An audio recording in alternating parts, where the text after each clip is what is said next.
শোনো জুনাই, ওই খালপাড়ের ওই যেটুকু দেখাইছি ওই জমিটাই আমি ব্যস্ত।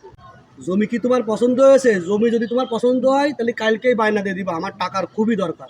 তো আমার খুব পছন্দ হয়েছে চাচা, আমি কালকেই তোমার বায়নাটা দিয়ে দেবো। চাচা চাচা, শুনলাম তুমি নাকি আমার খাল বাড়ির জমিটা বিক্রি করে দিচ্ছ, তুমি কি মগের মূল্য পাইছো? আরে হ্যাঁ, ব্যবসা বাণিজ্য মেলা সমস্যা যাচ্ছে তাই বেঁচে দিচ্ছি, ও সব ঠিক হয়ে যাবে না। তুমি কি মগের মূল্য পাইছো? দাদা মরে যাওয়ার আগে আমার লেখাপড়া করার জন্য ওই খাল বাড়ির জমিটুকু লিখে থেকে গেছে। তোমার তো খাল বাড়ির জমির মুখে ঝোঁক কেন? পালি তোমার সাওয়াল এড্ডা বেসোকে যাও। ভাইপো, তুমি আমারে ভুল বুঝতে চাও। তোমার জমি মানেই তো আমার জমি, আর আমার জমি মানেই তো তোমার জমি। আমি একটু বিপদে পড়েছি তাই জমিটুকু বিক্রি করে দিচ্ছি, ও আমি আবার সব ঠিক করে ফেলবাই দিবানে, তোমার টেনশন করার দরকার নেই। ও বুঝি বুঝি, ওই পাড়ার ওই সাব্বিরের ওই সেম কাহিনী ঘটিল।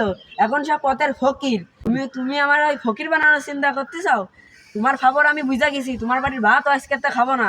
তোমার ছেলে তো ঠিকই ইঞ্জিনিয়ার বানাইছাও, আমিও ইঞ্জিনিয়ার হব। ওই যে আমার আমার ওইটুকুই সম্বল।